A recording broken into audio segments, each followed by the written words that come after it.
Richard Crouse. Congratulations on the film. Thank you.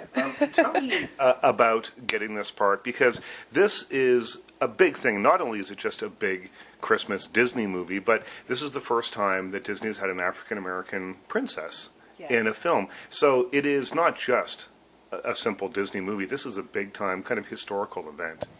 There are so many historical things happening in this film that I wasn't thinking about or counting on at the audition or even in my dreams, because it's always been a dream of mine to do a Disney film, and this was like, this is sort of like living my own fairy tale. It's like somebody, my fairy godmother was behind me and said, "Oh yeah, you'd like to do a Disney voice?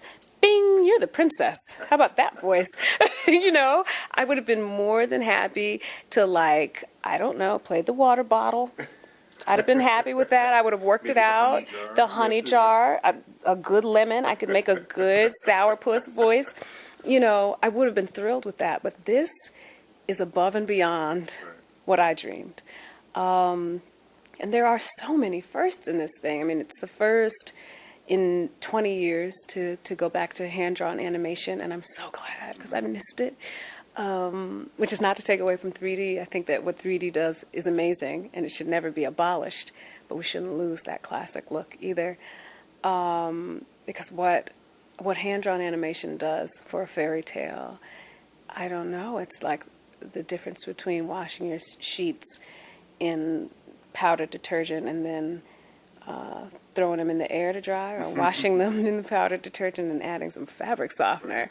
You know, this is the fabric softener. Well, what I find about the hand-drawn animation, and particularly, like, it grabs you in this film right away. Like, in the first minute of the movie, you realize that it looks different than a lot of the other animated films we've seen recently. And what I like about it is that it feels kind of like somebody real worked on it, that it is organic in a way that computer-generated 3D kind of films don't feel that way to me. Well, I think that there is a cleanness in 3D that works for adventure and that type of thing. I loved Monsters, Inc., which was, even though it was sort of a fantasy, it was still an adventure type of thing. But I think that when you talk about a fairy tale, there's a warmth and a softness to hand-drawn animation. You know, when I am realizing my dream, when we dream, it's hazy. It's, I don't know, there's a comfort and a softness and an ease to it. And I think that these animators are so brilliant that when you're in that bayou, they've managed to capture humidity. You can see humidity on the screen. It is so beautiful. I don't want my fairy tale to look real. Real life is here. There's enough happening in real life that when I sit down to a fairy tale, I want to feel like I'm being transported. And I think that's what hand-drawn does. And so when you talk about firsts, for me, I'm the first princess to be able to voice the voice and sing the songs. That's amazing to me. Amazing! Because that is not a given. You know, what an honor. To be able to gift this, the first black princess, to young children of color and their friends and their families. Because we are, you know, such an integrated society right now that there are lots of children who have cousins, who have brothers, who have friends and neighbors who don't necessarily look just like they do. It's giving them representation. It's allowing a change in the description of beauty. When you allow something to live in a child's imagination, it's really important because that's where they live.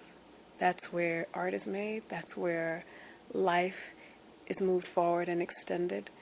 Which sounds very heady, but when you think about a laptop computer, what fool said, I'm going to take my typewriter and I'm going to be able to type out exactly what I say and it will speak to me and it won't even need a cord and I'll play a movie on it. That's what I'll do. And you know somebody was sitting next to them saying, we have a pill for you. You know what I mean? That was fantasy. Right. It is now something that is realized. You inspire children through fantasy. So for people to be able to see, babies to be able to see themselves, it's not something that's hitting them over the head. For children to be able to see their friends, it's now the norm. It'll be the norm for them. It's not something that's ever going to have to be special again. That in itself is so amazingly special to me. I feel so honored to be able to be the person to help make that a reality. It's amazing to me. Richard.